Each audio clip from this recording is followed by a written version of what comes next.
your questions to come in. Coach Stoops, you'll give us a review of this week's practice. Sure. It's been a good week of practice. I think the players, coaches, everybody in the program was not very pleased with the outcome this past week and the way we played and our preparation and the whole 9 yards. So much better this week, and hopefully it'll translate to the way we play on Saturday. So need to have a great day. It's been a good week so far, and we'll put the finishing touches on it tomorrow. All right, first question today will come from John Hale. Hey, Mark, was Terry able to practice any this week, and just kind of where things stand with the quarterback situation? John, he's out. He has not been able to practice. He has a wrist injury that's not very comfortable, obviously, for a quarterback.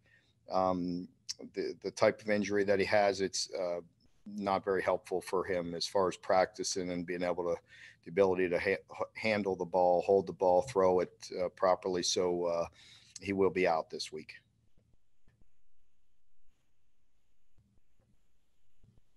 All right, next is Josh Moore. Hey, Mark, a point of just a clarification on that injury. Was that something that suffered?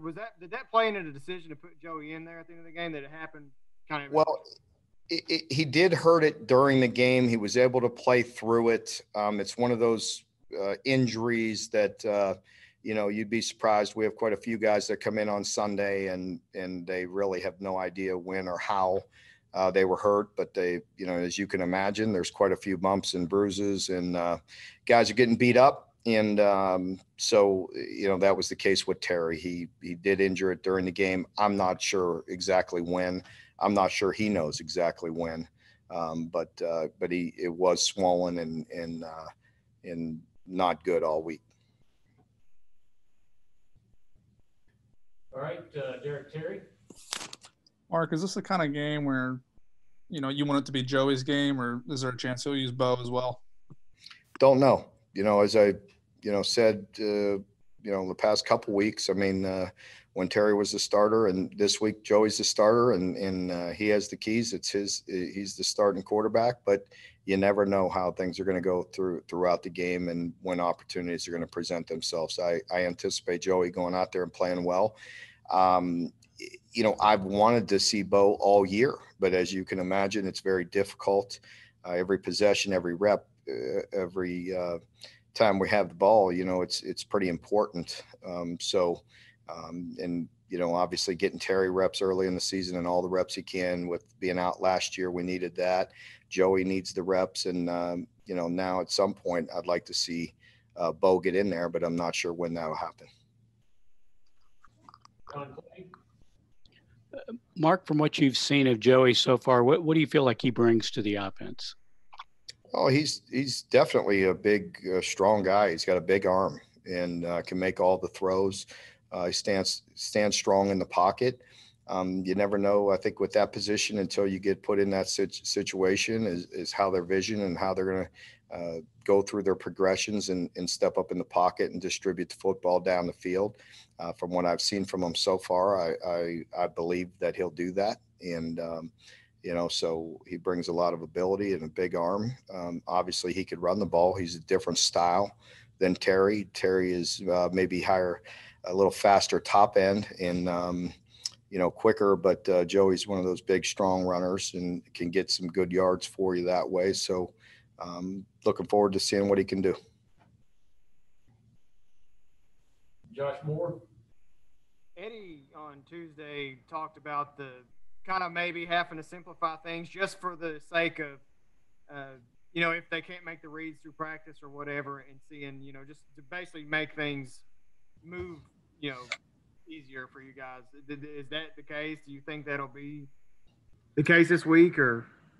Well, we're not going to drastically change. I don't think the reads that we had in place were overly complicated. I know Joey can do it. I think it's more rather a situation of how many reps they have in with certain calls and with certain routes and concepts, with banked reps, whether it be obviously not too many in games, but he has some practice reps and what he's most comfortable at, so progression wise, I feel comfortable, I don't feel like we're overly complicated. I know he can handle it, but maybe just what he's most comfortable with, what concepts he's comfortable with.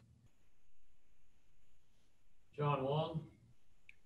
Mark, I know a lot goes into these personnel decisions, but generally speaking, what is your philosophy regarding striking the right balance between rewarding an experienced player with your loyalty versus maybe looking toward the future and going with somebody up and coming who may have a higher ceiling? Yeah, that's a great question, John. And, it's a valid point. I think there's always a balance there, and that all coaches are looking for the right answer. I could tell you this, all the decisions that go into it is we're looking for whoever gives us the best chance to win the games. And obviously you need depth, certain positions that you may be talking about, whether it be running back or receiver, guys that are running a bunch. I mean, you're going to need to rotate guys in there. So you need to have quality depth. You need to have guys you feel like you can win big games with 2 or 3 guys, depending on the position. So, anytime there's a significant drop off, that's going to be a liability for us because we're trying to win the game. So I would never sacrifice that for the future if I thought it could cost us a game. I'm going to play the guys that give us the best opportunity to be successful. Again, there is a balance there as well, because to move the program forward, you're trying to get guys reps, you're trying to get them in there as much as they can, and they have to earn that trust through the week. And so I think that's a complex question, very good question, but there's different levels of it. There's guys that are playing quite often, and then there's guys like the freshmen that we're trying to bring along, but they're not quite ready. Does that make sense, John? Does that answer it? Well, I had him Yeah. muted. Sorry about that. Okay, next question is Dick Gabriel. Wait, Dick. Mark, you were saying earlier, I guess it was last week, that you have a little more of a challenge to read this team. And I'm wondering what it was like this week for these guys emotionally after what happened last Saturday. What did you see in them this week? You said they've been practicing well, but in terms of their spirit, for lack of a better term. And as a follow, who exactly is William Tarr? I have great confidence in this group that will respond. I think every team is different. I think it's up to you as, me as the head coach. It's up to your staff to reach each individual player, that they perform the best of their ability. Teams are different. Teams are different every year. Their personalities are different. There's obviously new people involved in the team and in the program, and it's our job to motivate them the best way we can. And again, I was disappointed in myself.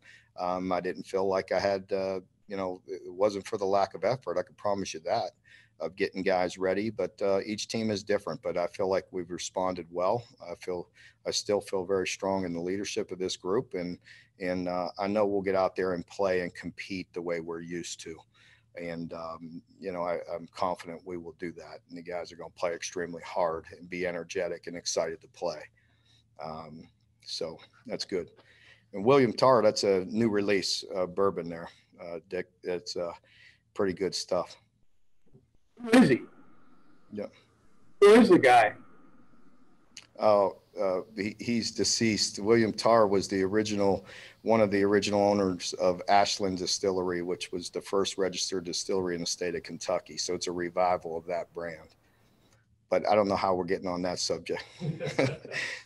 All right, we got time for 2 more. Last 2 are going to be Josh Moore and Jeff Drummond. Josh Moore, you're first.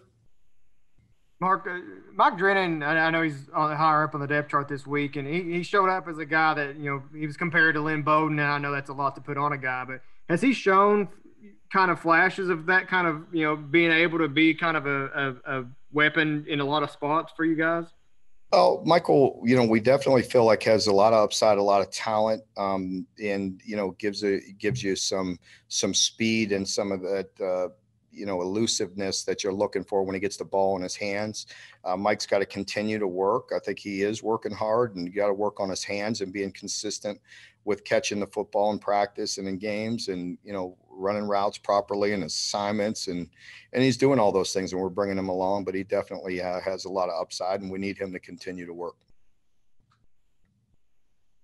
All right, and our last question will be from Jeff Drummond. Hey, Marquand told us yesterday that he sensed there's a little different, the attitude or mindset in the locker room coming off that loss and into this week, that it's a lot more serious minded and maybe a less joking around and stuff like that. Have you been able to perceive any change in kind of the players?